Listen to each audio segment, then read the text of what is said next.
बच्चों अगला टॉपिक है हमारा security and exchange board of India, SEBI की हम बात कर रहे हैं।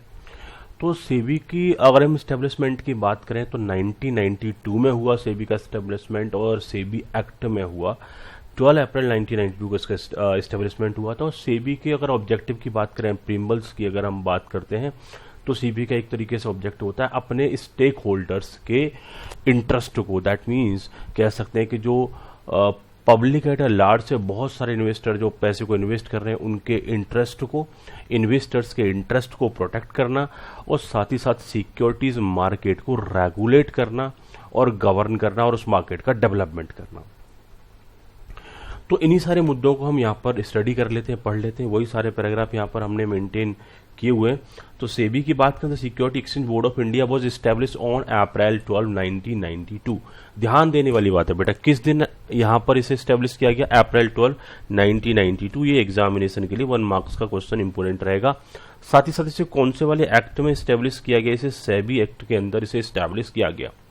प्रिम्बल की बात करते हैं कि सेबी क्यों बनाया गया, दैट मीन सेबी के ऑब्जेक्टिव की बात करें तो ये अपने जो इन्वेस्टर्स होते हैं जो इंडिया के अंदर जो डिफरेंट कंपनीज में, पब्लिक कंपनीज में, लिस्टेड कंपनीज में जो पैसा इन्वेस्ट कर रहे होते हैं, उन सारे इन्वेस्टर्स के इंटरेस्ट को प्रोटेक्ट करने के लिए, साथ ही साथ डेवलपमेंट हो पाए। किसका डेवलपमेंट हो पाए? सिक्योरिटी मार्केट का डेवलपमेंट हो पाए और हमारी सिक्योरिटी मार्केट रेगुलेट हो पाए। ये सारे के सारे ऑब्जेक्टिव जो बने security and exchange board of India, SEBI के ऑब्जेक्टिव बने। दैट मीन्स पब्लिक का ह्यूज फंड स्टॉक मार्केट में लगता है और उस स्टॉक मार्केट में किसी के साथ कोई इनजस्टिस ना हो, इन सारी बातों का ध्यान रखेगी SEBI. Shri Ajay Tyagi is the present chairman of the securities and exchange board of India. तो ये भी एक एग्जामिनेशन के लिए क्वेश्चन आपका इंपोर्टेंट हो सकता है। और साथ ही साथ में अगर हम बात करें होल टाइम मेंबर, तो इन होल टाइम मेंबर्स को भी आप देख सकते हो। वैसे उतने ज्यादा ये होल टाइम मेंबर उतने ज्यादा इंपोर्टेंट नहीं रहेंगे। तो यहां हमने बात किया बेटा सेबी के केस में हम बात करते हैं security and exchange board of India, SEBI की हम बात कर रहे थे। मेनली जो क्वेश्चंस रहे कि सेबी की स्टैब्लिशमेंट क्यों हुआ, सेबी कब स्टैब्लिश हुआ, ये सारे मुद्दे हमारे कहीं ना कहीं पिक्चर में रहेंगे। आगे हम बात करेंगे सेबी इन न्यूज। सेबी की अगर हम बात करें, security exchange board of India की अगर हम बात करें, ये न्यूज में किस मुद्दे पर रहा है, उन सारे एस्पेक्ट को एक एक करके हम समझने का प्रयास करते हैं।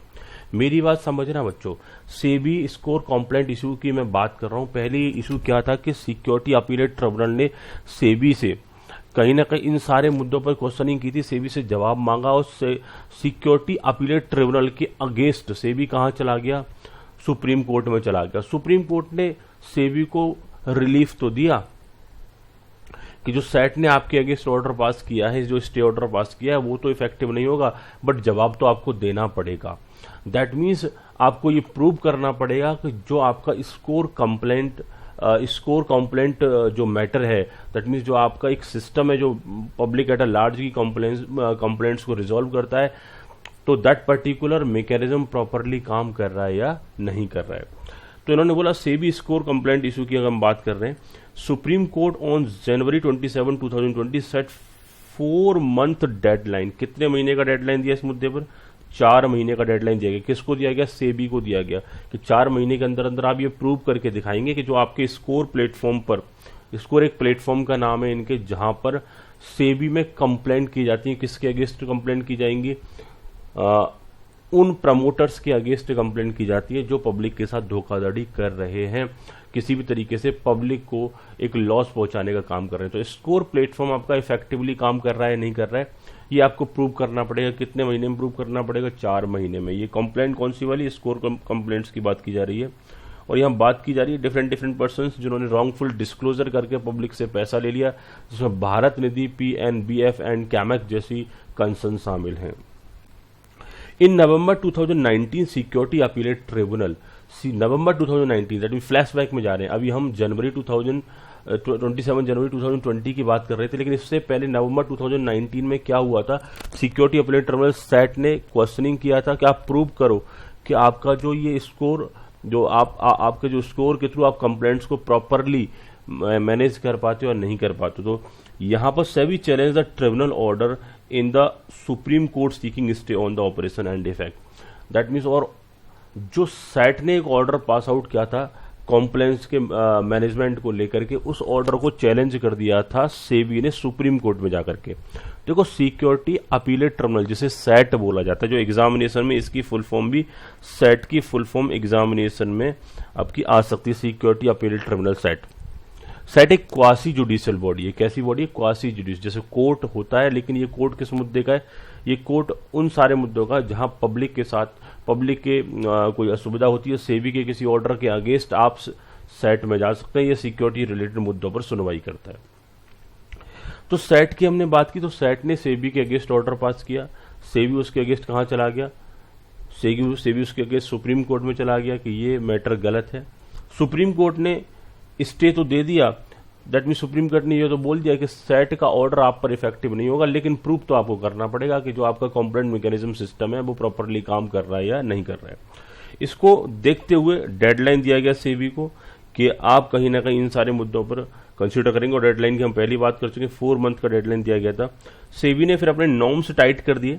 दैट मीन्स जो इनके जो नॉर्म्स होते हैं सेबी के, जो डिफरेंट कंपनीज के ऊपर लगाए जाते हैं, वो नॉर्म्स इन्होंने स्ट्रांग कर दिए, टाइट कर दिए कि जो शेयर्स के प्लेजिंग से कनेक्टेड थे, प्लेजिंग ऑफ शेयर, और जो प्रमोटर्स अपने शेयर्स को प्लेज किया करते थे उससे कनेक्टेड थे, इन सारे नॉर्म्स को उन्होंने टाइट किया। और नॉर्म्स की अगर हम बात करें तो SEBI directed every listed firm, that means listed entities की बात कर रहे हैं, to disclose detailed reason for pledging the shares of its by its promoters. That means अगर प्रमोटर्स के शेयर्स को प्लेज किया जा रहा है तो इसका डिटेल्ड रीजन देना होगा। सेबी ने ऐसा डायरेक्शन दिया। अगले मुद्दे पर चलते हैं। साथ ही साथ इनका कहना है ये भी जो रीजन देना होगा विद इन 2 days देना होगा। If the total amount of share placed by the promoter, if the total amount share placed by the promoter और the promoter group crosses 50% of the total stake held by the promoter, or if more than 20% of concerned company's total share capital।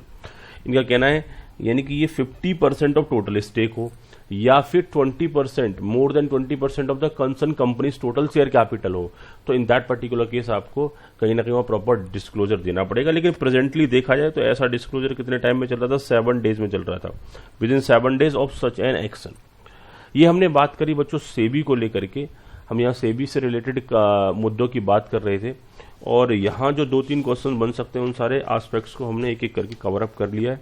Security exchange board of India, सबसे पहले इसकी establishment date पूछ सकता है, दूसरा पूछ सकता है ये इसका सेबी का ऑब्जेक्टिव क्या है, तो कहीं ना कहीं प्रोटेक्ट करना इन्वेस्टर्स को, उनके इंटरेस्ट को प्रोटेक्ट करना, कहीं ना कहीं सिक्योरिटी कैपिटल मार्केट को डेवलप करना, promote the development and regulate the securities market.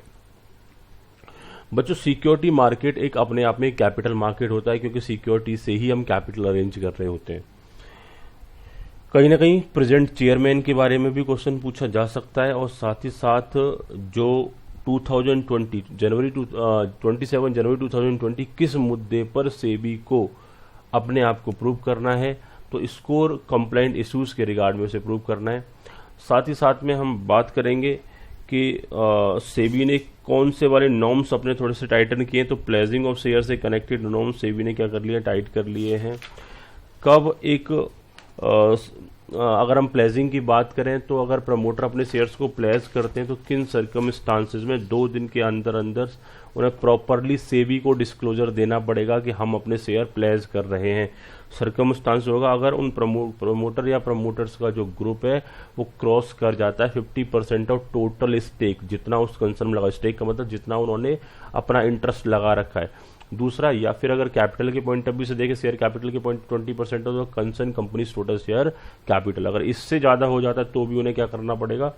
कहीं ना कहीं अपने जो प्लेजिंग की है उसका इंफॉर्मेशन देना पड़ेगा सेबी को 2 दिन के अंदर अंदर। ये सारे इन्होंने नॉर्म्स को टाइट किया। पहले ये 7 दिन का टाइम लिमिट चलता था। ये सारे मुद्दे हमने बात किए। अब अगले एस्पेक्ट की बात करेंगे बच्चों, competition commission of India. Competition commission of India CCI की हम बात करेंगे। ये कंपटीशन रिलेटेड मैटर्स पर रहता है। इन एस्पेक्ट को यहाँ कवर अप करेंगे।